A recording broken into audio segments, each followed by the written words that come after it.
Hoy quisiera que abordáramos un tema que es el siguiente. Ese cambio de paradigma que ocurre en nuestros sistemas jurídicos, cuando ya no son los derechos fundamentales los que tienen que sujetarse a la ley. Digo, por ejemplo, en el caso de Colombia esto era muy claro porque en la Constitución que venía del siglo XIX, la Constitución de 1886, había una lista de libertades y de derechos, pero esa lista luego se incorporaba y se reproducía en el Código Civil, y esto pasó en otros países de América Latina, en Chile, por ejemplo, también los derechos de la Constitución se incorporaron al Código Civil. ¿Por qué ocurría esto? Pues porque la Constitución no tenía valor por sí mismo, sino que los derechos valían únicamente en la medida en que estuviesen incorporados en la ley. Ahora pues, el cambio, el paradigma es el contrario, y es que la ley tiene validez en la medida en que respete los derechos fundamentales. Ese cambio de paradigma implica un vuelco en el sistema de fuentes del derecho. Y la característica principal de esa modificación en el sistema de fuentes del derecho es el cambio en el estatus que tiene la jurisprudencia en el sistema jurídico. El cambio del estatus que tiene la jurisprudencia en el sistema jurídico. Me explico.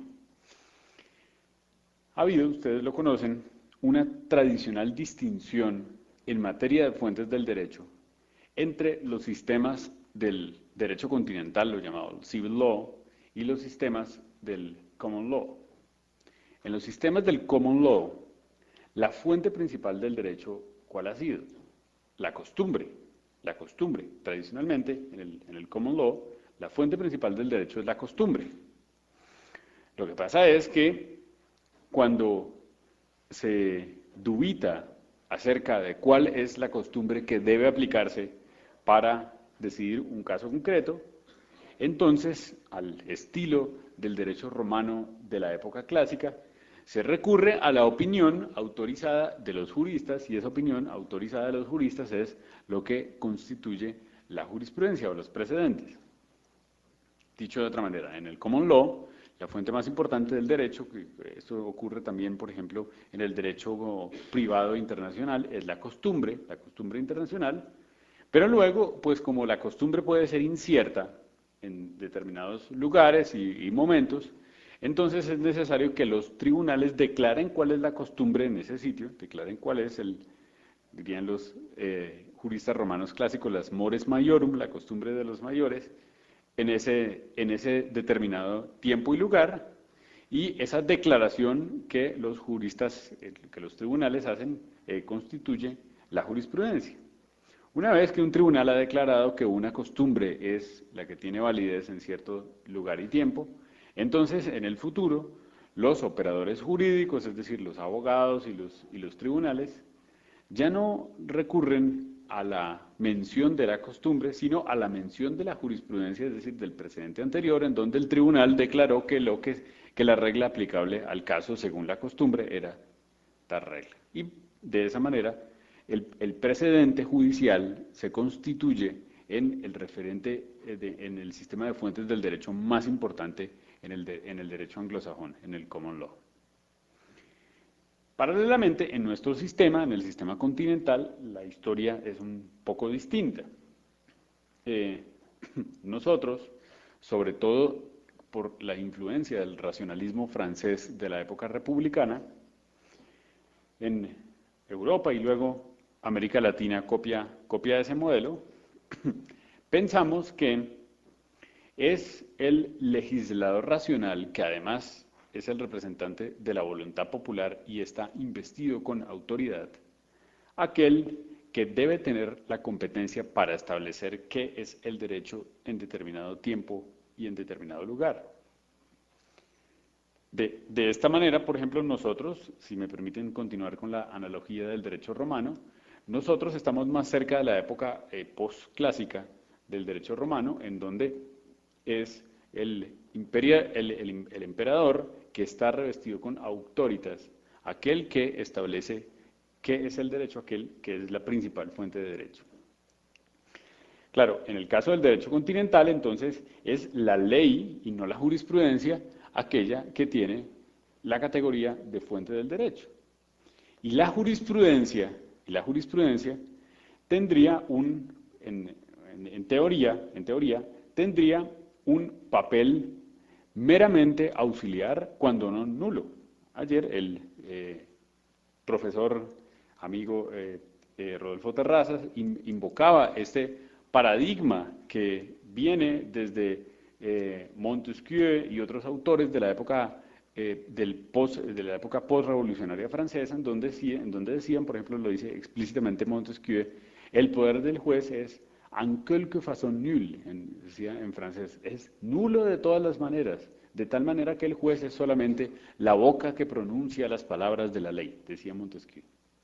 ¿Eso qué quiere decir? Eso quiere decir que, tal como se originó el sistema de derecho continental, partía de la base de que el legislador era racional, pero el juez, en cambio, tenía un poder nulo, y de ese poder nulo no puede surgir una fuente del derecho como es la jurisprudencia en los sistemas de common law.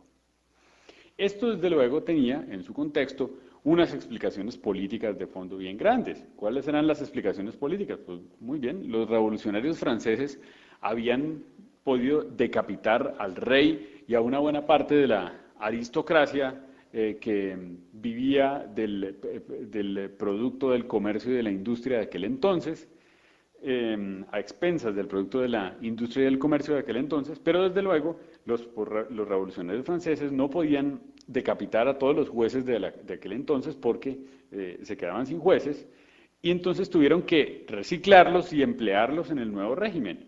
Pero ¿cómo podían trabajar en un nuevo régimen con una nueva mentalidad, con unos jueces que venían del antiguo régimen? Pues la única manera era diciéndoles que ellos eran simplemente unos esclavos de la ley, que ellos no tenían un poder de creación jurídica, sino simplemente que su poder estaba limitado a ser el de aplicadores mecánicos de la ley. Cosa que, dicho sea de paso, nunca pasó en la realidad, porque un juez nunca puede ser un aplicador mecánico de la ley. Un juez siempre tiene que interpretar los hechos, un juez siempre tiene que interpretar el derecho.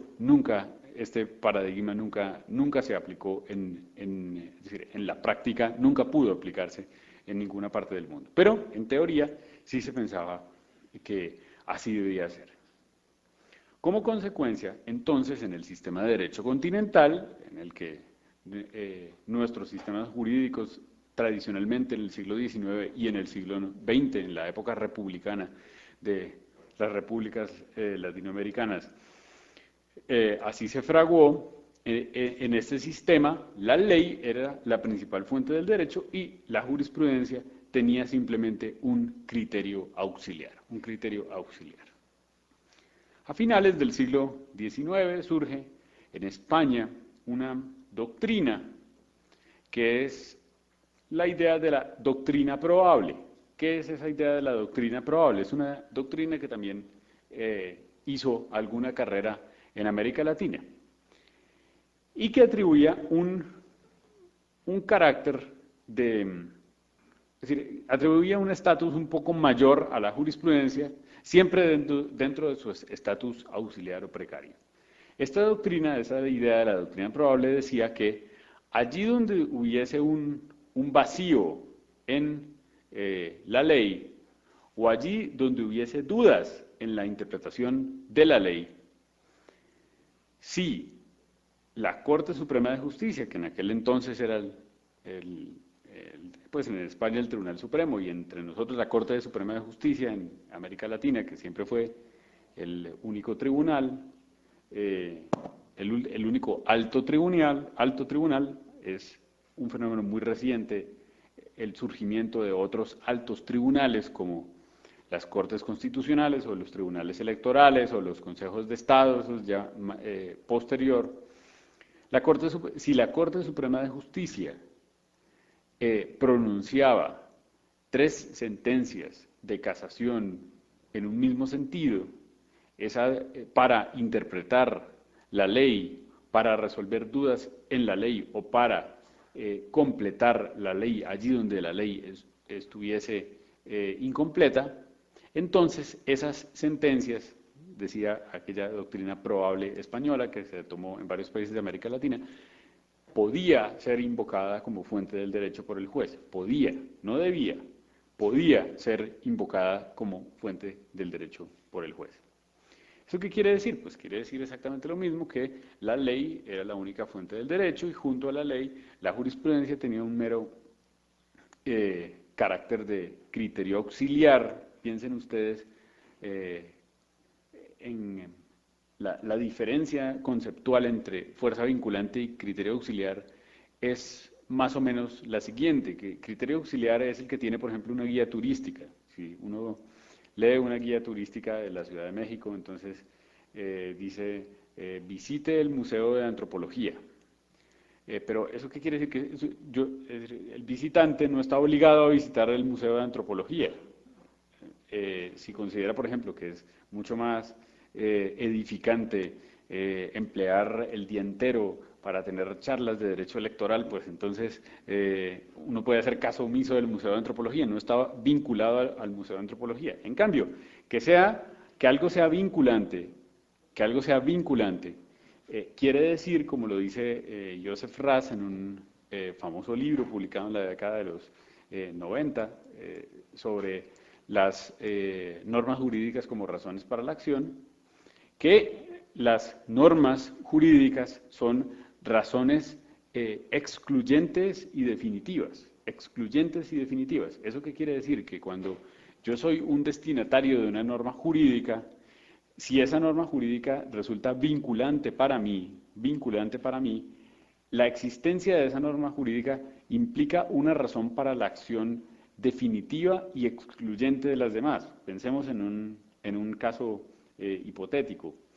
Piense usted, a mí me pasaba mucho en Bogotá cuando vivía allí, que yo iba conduciendo y las calles en Bogotá no son tan amplias como las de la Ciudad de México. Simplemente, en el barrio donde yo vivía había una sola calle que lo sacaba uno del barrio y tenía un carril de ida y un carril de venida y al final un semáforo. Entonces a veces a mí me cogía el tiempo, tenía clase y iba tarde y había una larga fila antes del semáforo. Entonces inmediatamente sale una idea del famoso hombre malo de Holmes, que le dice a uno, pásate en contravía, adelantas todos los demás carros y te pasas el semáforo. Y entonces, volvemos al asunto de la ponderación, uno podría empezar a ponderar, es decir, ¿qué gano y qué pierdo? ¿Qué puedo ganar? Pues que voy rápidamente, mis estudiantes no tienen que esperarme en la universidad, quedo bien con ellos, ahorro gasolina, ahorro tiempo, puedo emplear ese tiempo para otras cosas. Razones en contra, puedo ocasionar un accidente, puedo causar allí un atasco porque si hay un carro que venga en sentido contrario, inmediatamente la calle se atasca, puedo poner en riesgo mi vida, etc. Sin embargo, si yo veo la señal de tráfico que dice que está prohibido que yo haga eso, en teoría, si uno es un individuo racional, por lo menos en el tráfico de Bogotá no hay muy pocos individuos racionales, uno tendría que asumir que esa norma jurídica es una razón excluyente de las demás y definitiva. ¿Qué quiere decir eso? Pues que todas las demás razones que concurren en la ponderación quedan excluidas por esa razón, que yo definitivamente lo que tengo que hacer es quedarme en mi lugar porque tengo que obedecer la ley, porque la ley me dice que me tengo que quedar en mi lugar y es definitiva en el sentido de que esa razón es la que determina mi conducta final, es decir, excluye a las demás razones y determina mi conducta final. Pues nosotros podríamos decir que mientras que la jurisprudencia era en el sistema del civil law o del derecho continental, algo así como una guía turística, es decir, una guía que le dice al juez qué podría hacer, pero que no lo obliga, la ley era la única fuente que tenía carácter vinculante y obviamente las fuentes derivadas de la ley, es decir, los actos administrativos y los contratos y la parte resolutiva de las sentencias, no los fundamentos, sino la parte resolutiva de las sentencias, en el sentido de que la ley determinaba de forma concluyente, definitiva y excluyente de las demás razones qué era aquello que el juez debía hacer frente a cada caso concreto.